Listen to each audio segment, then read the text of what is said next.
வானம் எனக்கு சிங்காசனம், பூமி என்றும் எனது பாதபடி என்று வாக்குரைத்த வல்லமையுள்ள தேவனுடைய நாமத்தில் உங்களுக்கு என்னுடைய அன்பின் வாழ்த்துக்கள். இந்த நாளிலும் அப்போஸ்தல நடவடிக்கைகள் 7ஆம் அதிகாரம் 48ஆம் வசனத்திலிருந்து 51ஆம் வசனம் வரைக்கும் நம்ம தியானிக்க போகிறோம்.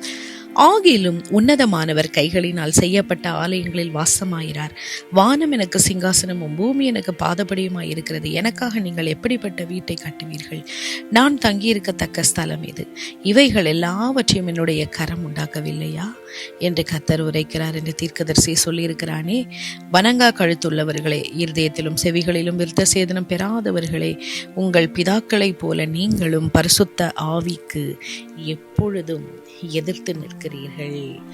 பிரியமானவர்களே, இங்கு ஸ்தேவான் தான் கல்லறியப்படுவதற்கு முன்பாக அவர் ரொம்ப தைரியமாக அந்த யூத தலைவர்களுடைய ஆலோசனை சங்கத்துக்கு முன்பாக அவர் சத்தியத்தை சத்தியமாக இங்கு சொல்லுகிறதை நம்ம பார்க்கிறோம். அப்போ பாருங்க, இந்த அவர்கள் மத்தியில் அவர் என்ன சொல்லுகிறார் அப்படின்னா, அவங்களுடைய கடினமான இருதயம் எப்படி இருக்கிறது என்பதை பயப்படாம ஸ்தேவான் சொல்லுகிறதை பார்க்கிறோம். அப்போ இந்த வேத பகுதியானது நம்முடைய இருதயத்தையும் நம்ம இன்றைக்கு ஆராய்ந்து பார்க்கத்தக்கதாய் நம்ம என்ன செய்கிறது, உந்தி தள்ளுகிறது. உண்மையாகவே நம்ம கர்த்தருக்கு கீழ்ப்படுகிறோமா, அவர் சத்தத்துக்கு கீழ்ப்படுகிறோமா, அல்லது இந்த யூத தலைவர்களை போல நாம் சத்தியத்துக்கு நம்முடைய செவிகளை விளக்குறோமா, நம்ம ஆராய்ந்து பார்ப்போம். ஆண்டவர் 48ஆம் வசனம் 49ஆம் வசனத்தில் பார்க்குறோம், அவர் கைகளால் செய்யப்பட்ட ஆலயத்தில் வாசமாக இருக்கிறது இல்லை, அவர் அதற்கும் மேற்பட்ட, அவர் நம்மளால் இமேஜின் பண்ணி பார்க்க முடியாத அளவுக்கு அவர் உன்னதமானவராய் இருக்கிறார்.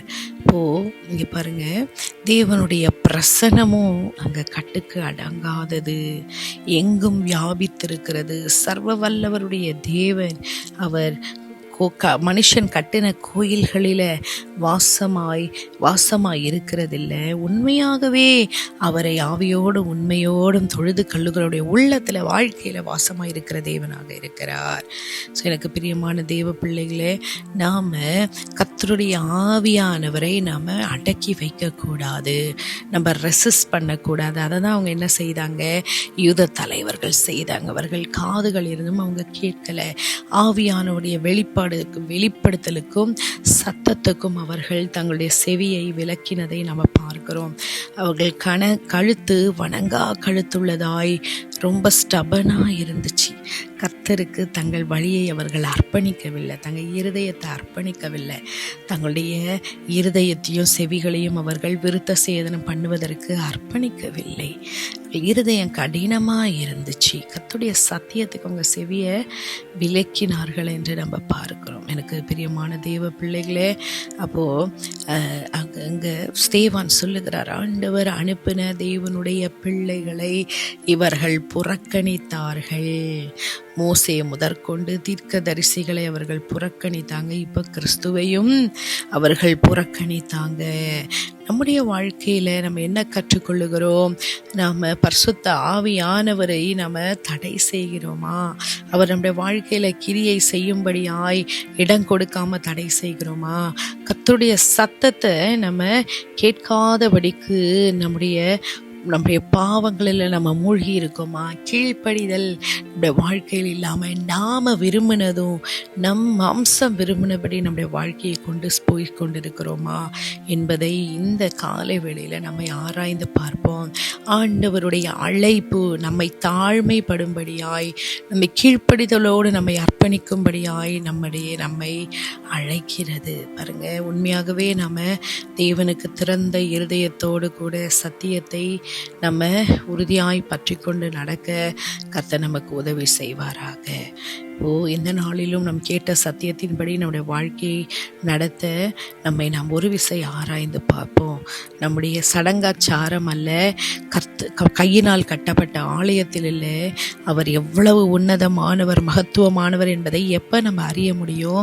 அவர் நம்முடைய இருதயத்தில் வாசமாக இருக்கிறதற்காக நாம் என்ன செய்ய வேண்டும் என்று நம்ம பார்த்தோம். ஆண்டவரோடு கூட தனிப்பட்ட வாழ்க்கையில், தனிப்பட்ட உறவில் அவரோடு கூட பேசுகிற அனுபவம், அவருடைய சத்தத்தை கேட்கிற அனுபவம், அவருக்காய் காத்திருக்கிற அனுபவம், இப்படி நமக்கு நம்முடைய வாழ்க்கையில் நம்ம அதை ஃபோக்கஸ் பண்ண நம்ம தேவனுடைய சமூகத்தை நம்முடைய வாழ்க்கையில் நாம் அனுபவிக்க முடியும். கர்த்தருடைய பிரசன்னம் நம்முடைய வாழ்க்கையில் இருக்குமானால் அது மேற்கொள்ளத்தக்கதான அபிஷேகத்தை நமக்கு தரும். கர்த்தருக்காய் முன்னேறி எழும்பக்கூடிய கிருபையை நமக்கு தருகிறதாக இருக்கிறது.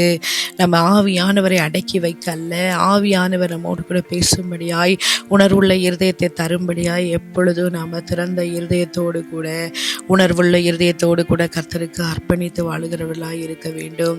நாம் நம்மை தாழ்த்தி தேவன் நம்முடைய வாழ்க்கையில் கிரியை செய்யும்படியாய் நம்மை விட்டு கொடுக்க வேண்டும். இந்த நாளிலும் ஆண்டவர் நம்மோடு கூட பேசின இந்த வார்த்தைகளின்படி ஜீவிக்கத்தக்கதாய் அவரை நோக்கி நாம் பார்ப்போமா? எங்கள் அன்பின் தெய்வமே, எங்களை இருதயத்தின் கடினத்தெல்லாம் நீங்கள் எடுத்து போட்டு சதையான இருதயத்தை தாருமையா. இந்த யூத தலைவர்களைப் போல ஆண்டவரே, உம்மை அவர்கள் அறியவில்லையே, அவர்கள் பரிசுத்த ஆவியானுடைய சத்தத்துக்கு செவி கொடுக்கவில்லையே, அவர்கள் இருதயம் கடினமாக இருந்ததே. அப்படி ஒரு இருதயம் எங்களுக்கு வேண்டாம் சுவாமி. உணர்வுள்ள இருதயத்தை, சதையுள்ள இருதயத்தை தாருணீர் உணர்த்தும் போது நாங்கள் அதை மாற்றிக்கொள்ள, திருத்திக் கொள்ள, கர்த்தருக்கு பிரியமாய் ஆண்டவரே வாழும் வாழ்க்கை இன்னதென்று கற்று அறிந்து உமோடு கூட நடக்க எங்களுக்கு உதவி செய்யும். உமோடு கூட வாழ்கிற அனுபவத்தில் இன்னும் நாங்கள் முன்னேறி செல்ல கர்த்தர் கிருபை தருவீராக.